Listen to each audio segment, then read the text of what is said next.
السلام عليكم ورحمة الله وبركاته. ازيكم عاملين ايه؟ يا رب تكونوا بخير. كنت عملت لكم فيديو قبل كده ازاي تحمي حمامك قبل فصل الشتاء، وكنت حاطط لكم مشمعات على الباب والشبابيك بتاعتي. في الفيديو ده ان شاء الله يا جماعة هحكي لكم بالتفصيل عن الفيديو اللي عدى ان شاء الله. لو انت عشتك صغيرة كبيرة كام متر بتختلف يا جماعة طبعا. وطبعا الهواء البحري جاي منين طبعا بتختلف برضك، لان انت ممكن تقفل الشبابيك كلها وتسيب شباك واحد، والشباك ده هو اللي ممكن يأذي حمامك، وممكن تسيب شباكين في العش او ثلاثة، وممكن الثلاث شبابيك دولت ما يأذوش حمامك. فالفيديو ده ان شاء الله يا جماعة خليكم معايا للنهاية ان شاء الله، وهفيدكم بالتفصيل ان شاء الله. آه، طبعا يا جماعة لو انتوا طبعا لو انتوا سايبين لو انتوا طبعا حمامكوا سايب في العشة طبعا زي ده كده، بيختلف عن ما تكونوا حابسين في بوكس زي دي كده. طبعا لازم تكون الشبابيك رقم واحد، لازم تكون يعني لو انت مثلا حابس حمامك رقم واحد، يعني هنتكلم في الخطوة دول الأول عشان ما نطولش بس الفيديو. لو انت حابس حمامك في البوكس زي دي كلها، لازم تكون الشبابيك أعلى. دي يكون يعني لو انت عندك مثلا الشبابيك أعلى من البوكس، عندك البوكس ديت، فلازم يكون الشباك اعلى منه شوية من فوق من هنا. لازم تكون الشبابيك فوق شوية عشان خاطر حتى لما تجيب هوا في العشة ما يأذيش الحمام. حتى لو انت ما قفلتش الشباك بالمشمع ان شاء الله برضو الحمام مش هيحصل له اي حاجة. بس اهم حاجة انت لو فتحت الشباك هنا فوق ما تفتحش شباك جباله الناحية التانية. وده طبعا المعلومة ديت انا قلتها في الفيديو اللي عدى. يعني انا مثلا انا عندي حمام سايب، وعندي حمام وعندي حمام محبوس. انا طبعا بالنسبة ليا انا عندي باب اهوت. طبعا يا جماعة الباب ده لازما يكون مقفول، لان طبعا الباب جاي من تحت لفوق جايب العشة كلها، فطبعا ده لو مفتوح هيأذي الحمام اللي في البوكس وهيأذي الحمام اللي في الارض. ده رقم واحد يا جماعة. رقم اتنين، انا كمان عندي باب اهوت قفلته طبعا، وعندي طبعا هنا تراب اهوت، تراب طبعا برضو قفلته لانه طبعا مساحته برضو مش عالية قوي، ومش عارف اتحكم فيه من بره عشان خاطر برضو في الصيف الحمام بيطلع فيه من بره. فانا حاولت على قد ما اقدر من جوه ان انا اقفله بس كده. طبعا سبت حتة من فوق كده بس الهواء يخش منها. فطبعا يا جماعة الهواء اصلا مش داخل مباشر، لان السلك من الناحية التانية، التراب من الناحية التانية مش جايب هوا كده. السلك من الناحية التانية خشب، يعني هو جايب يعني هو جايب هوا من فوق بس.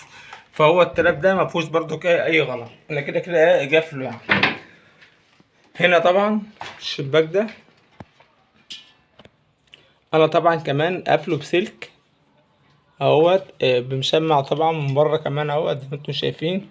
طبعا هو بس كان فيه بس شوية امطار في الايام اللي عدت ديت، وكان فيه هوا، فطبعا الهوا بوجعه بس. فطبعا يعني انا المشمع ده انا هرفعه فوق شوية هيخليه بسوى دي كده. يعني انا هسيب مثلا هنا شيء يعتبر يعني حبة زي دول كده يا جماعة، هسيبهم بس كده زي نظام تهوية كده بس في المكان. وده طبعا الحتة ديت أعلى من الحمام، يعني الحمام ما بيوصلش للحتة ديت، لأن طبعا أنا عندي الحمام بيجف هنا وبيجف هنا وبيجف هنا. ده بالنسبة للحمام السايب، يعني الحتة اللي فوق ديت مش هتخش على الحمام على طول. لأن طبعا يا جماعة الحمام لو خد البحر يا جماعة، بقى عايز اقول لكم يا جماعة في الهواء البحري، لو انت عندك مثلا شباكين جبال بعض وحمامك كله محبوس، يعني انت مثلا حمامك كله محبوس وما عندكش حمام سايب خالص، كله محبوس زي ده كده، وعشتك كمان عالية، عشتك اعلى من دي كمان، بس انت عندك شباكين، عندك شباك هنا وشباك جباله الناحية التانية هنا كده، تمام كده. لازم تقفل شباك فيهم، ما تقفلش اي شباك كده خلاص. لازم مثلا بتشوف بتحط ايدك هنا بتحط ايدك هنا كده عند الشباك ده، بتحط ايدك عند الشباك التاني، بتشوف الهوا جاي، بتشوف الهوا جاي على ايدك من انهي جهة. انت مثلا تحط ايدك هنا اهوت، وفيه مثلا شباك مفتوح هنا، اكيد مثلا لو البحري الهوا البحري جاي من هنا، اكيد الهوا هيصد ايدك، يعني هيجي في ايدك كده. ده طبعا لازم نتقفل، لان ما ينفعش تفتح اتنين جبال بعض. طبعا طب لو البحري لو واحد هنا بحري ومفيش جباله الناحية التانية حاجة، لا طالما ما فيش حاجة جباله الناحية التانية يبقى مش هيبقى فيه تيار هوا، لأن لو في هنا واحد بحري وفي واحد جباله الناحية التانية وسبتهم الاتنين، ده هما الاتنين هيصدوا ببعض وهيبقى فيه تيار هوا، وده طبعا مؤذي للحمام جدا، وطبعا هيعمل لهم أمراض زي مثلا هنفترض مثلا اللي هو دمعة العين والتنفسي، والاتنين طبعا يا جماعة أفظع من بعض. وخاصة كمان التنفسي انت لو حط ممكن تعالجه مثلا، بس دمعة العين بصراحة يا جماعة للحمام في الشتاء بتبقى صعبة جدا، لو انت ما لحقتهاش في أولها وما عندكش خبرة، لا ممكن الفرد الحمام يموت منك خالص، لان بيضعف مناعته، وتبص تلاقي الفرد الحمام مسيف معاك، وتبص تلاقي الحمام ميت مع الفرد الحمام ميت منك على طول. اتمنى يا جماعه تكون المعلومه وصلت لكم. علشان كده يا جماعه انا لما جيت اسس العشه بتاعتي ديت، ماشي، عملت هنا باب طبعا عشان خاطر في الصيف بيبقى الجو طبعا بيبقى الجو حر جدا، وخاصة ان انا عامل العشة من فوق بصاج، فالصاج ده يعني بيخلي العشة هنا يعني حر جدا. فانا عشان خاطر كده عملتها بسلك، طبعا المشمع ده انا بشيله خالص وبخليها بالسلك عشان خاطر ايه، تدخل هواء للحمام. وعشان كده ما عملتش جبالها شباك الناحية التانية، عشان خاطر الهواء يبقى داخل من اتجاه واحد بس. والشباك هنا برضك التراب ده لما عملته برضك هنا، انا عارف ان انا هعمل تراب هنا، كان شباك وبعدين عملته تراب، ما عملتش جواله شباك هنا عشان خاطر برضك الهوا برضك يبقى داخل من اتجاه واحد. وجيت هنا برضك لما جيت عملت هنا برضك شباك هنا برضك عشان خاطر ايه، يدخل هوا، ماشي. برضك ما عملتش جباله شباك الناحية التانية. فطبعا يا جماعة ما ينفعش انك تفتح شباكين جبال بعض. طب مثلا افترضنا اللي انت مثلا عملت شباكين جبال بعض، لازم تقفل واحد فيهم اللي هو الهواء جاي منه مش التاني، في واحد الهواء بيخرج منه، وفي الهواء الهواء بيبقى داخل منه، الهواء بيبقى طالع منه ده سيبه، بيبقى الهواء ضعيف، بيبقى الهواء طالع، لكن الهواء بيبقى جاي العشة داخل العشة، ده لازم تقفل الشباك ده في حالة لو انت فاتح اتنين جبال بعض. لكن لو انت مثلا الهواء داخل العشة ومفيش جباله الناحية التانية شباك، ده عادي برضك لأنه هيصد الناحية التانية في الجدار. يعني مثلا الشباك هنا اهو، مثلا لو الهواء مثلا جاي منه بحري وهنا مثلا جباله حيطة، عادي مش مشكلة، كده كده الهواء هيخش هيخبط في الحيطة، مش هيبقى فيه جباله الناحية التانية شباك، مش هيبقى فيه تيار هواء، هيخبط في الايه في الحيطة. انا عشان خاطر كده كده برضو قفلته، عشان برضو الجو يا جماعة في الشتاء بيبقى برد جدا، فانا حاولت على قد ما اقدر بصراحة ان انا لازما ادفي الحمام بتاعي يا جماعة، عشان خاطر برضو الزغاليل ما بتستحملش، يعني احنا كبشر اصلا ما بتستحملش في الشتاء، وبتلبس هدوم بتلبس هدوم شتوية تقيلة. الحمام برضك الكبير برضك بتبقى مناخته برضك يعني كويسة شوية.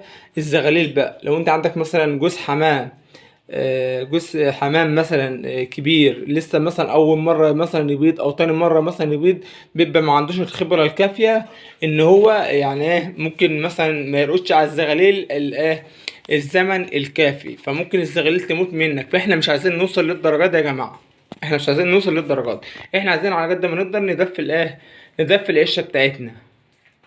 انا كده يا جماعه بالنسبه لعشتي مش ناقص اي حاجه خالص، يعني الشباك ده مقفول بالمشمع اهوت، وده برضك مقفول، سبت برضك حته صغيره فوق كده ممنوع برضك، مش برضك يدوب بتدخل هوا بس كده، ومش هوا مباشر كمان، ده جاي من فوق مش جاي من المباشر كده، جاي كده وبعدين ايه، يعني الهوا هنا مش جاي كده على طول، الهوا نازل من فوق الاول وبعدين جاي كده.